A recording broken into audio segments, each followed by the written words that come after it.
Bonjour à tous, Deux Points l'écho avec Jean Basser, qui est le directeur général de Pôle emploi. Alors avec vous, on va parler d'emploi, du chômage, mais également de technologie, parce que vous êtes présent à Vivatech, le salon de la technologie, en compagnie de Mark Zuckerberg. Donc le Pôle emploi, c'est très, très branché, connecté.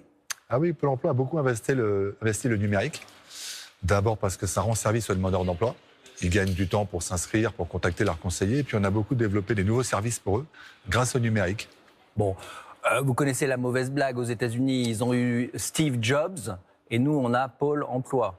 Non, je ne la connaissais pas, mais Bon. je la connais pas mal sur Pôle emploi, donc ça va enrichir ma liste. Alors, est-ce un gadget? C'est l'objet de la question qui fâche. Elle vous est posée par Thomas Tissot.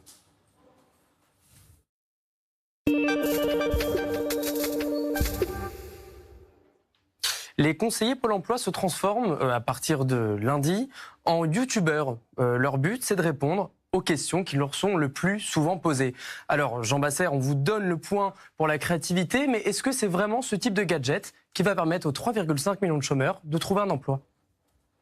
Alors, est-ce que c'est un gadget? Non, c'est pas un gadget. Le meilleur moyen d'ailleurs de le vérifier, c'est qu'on pose la question aux demandeurs d'emploi. Ils sont satisfaits de nos services numériques à hauteur de plus de 90%.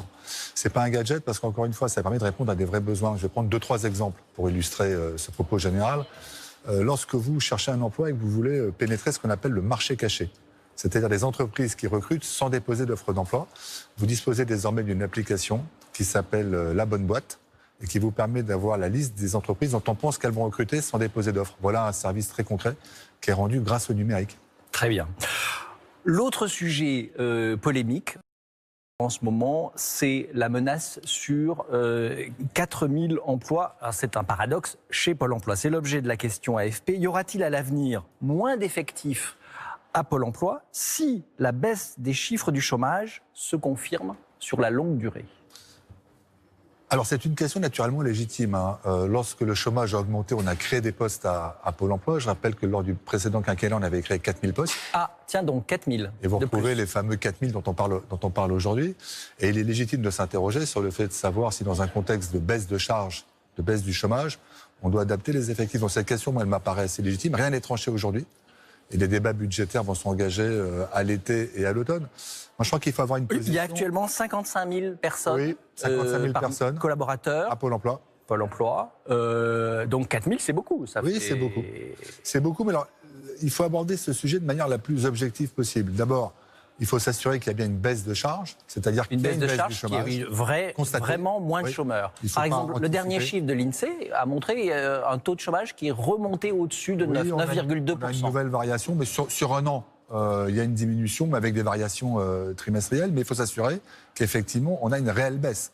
Deuxièmement, il faut s'assurer que cette baisse correspond à de la diminution d'activité.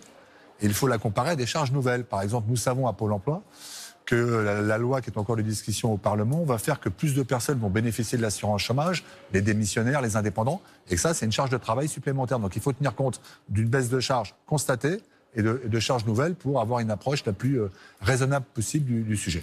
Parce qu'il y a aussi, parmi les charges nouvelles, plus de contrôle. Plus de contrôle, puisque nous avons aujourd'hui des équipes qui sont spécialisées dans le contrôle des demandeurs d'emploi, qui sont 200. Nous allons les monter dans un premier temps à 600, et peut-être une perspective d'être à 1000 avant la fin du quinquennat. Là aussi, c'est des charges nouvelles qu'il faut pouvoir Donc ce que vous dites aujourd'hui, c'est plutôt rassurant pour les syndicats. Vous dites les 4000 suppressions, c'est pas sûr et c'est pas tout de suite. Non, c'est pas sûr et c'est un débat qui va s'engager. Il faut que nous engagions de la manière la plus rationnelle possible. Moi, je ne suis pas choqué par l'idée que si la charge diminue, les moyens puissent être ajustés en conséquence. Encore faut-il que cette charge diminue réellement. Très bien. La formation des chômeurs, c'est un sujet fondamental et prioritaire du quinquennat Macron. Concrètement, comment vous allez faire pour former des chômeurs, notamment de longue durée? Sujet prioritaire, puisqu'on sait qu'une des difficultés aujourd'hui de la situation du marché du travail en France, c'est que les demandeurs d'emploi sont moins qualifiés que les autres actifs. Donc il faut investir fortement sur la formation. C'est une bonne nouvelle pour nous. Combien de milliards? Le gouvernement va consacrer 13 milliards et demi. 13 milliards et demi. D'ici la fin du quinquennat, à la formation des chômeurs de longue durée éloignés de l'emploi et des jeunes. Tout ça est ciblé sur les non qualifiés. 13 milliards. Ce qui est un investissement tout à fait considérable. Beaucoup. Et donc, ils vont être Ce sera déployés. quoi comme formation? Alors, il y aura tout type de formation. Il y a des formations qui sont des formations liées à l'avenir. Et nous avons récemment lancé, nous allons accélérer les choses, un plan à la demande du gouvernement pour former 10 000 personnes au nouveau métier du numérique, 10 000 personnes non qualifiées. Parce qu'on a la certitude que les non qualifiés peuvent trouver, grâce au numérique, un débouché de l'emploi. Donc, c'est des formations qui sont lancées dès maintenant. D'ailleurs, à Vivatech, Qui samedi, peut postuler? tous les demandeurs d'emploi qui sont ont un au chômage niveau... depuis plus d'un Non, il n'y a pas de an durée de chômage, mais il y a un critère de qualification. Il faut avoir un niveau de qualification inférieur au bac. Et j'invite d'ailleurs tous ceux qui pourront venir samedi au salon Vivatech, dont nous parlions tout à l'heure, à venir, puisqu'on va présenter toutes les possibilités autour de ce plan de formation, qui est un plan ambitieux. Très bien. On va se quitter en chanson. Vous avez choisi Né sous la même étoile. Il y a Oui. un message. Le message C'est Ayam. personnel, c'est que moi j'aime beaucoup le rap, et je trouve qu'à Pôle emploi, on s'occupe beaucoup des gens qui ne sont pas nés sous la bonne étoile. Et c'est un moyen aussi de leur rendre hommage, parce qu'ils sont dans des situations difficiles. Et ça, il ne faut pas l'oublier. Merci beaucoup d'avoir été avec nous. Très bonne journée à vous tous. Merci à vous. Pourquoi les siennes sont-elles pleines de thunes? Pourquoi j'ai vu mon père en cycle partir travailler juste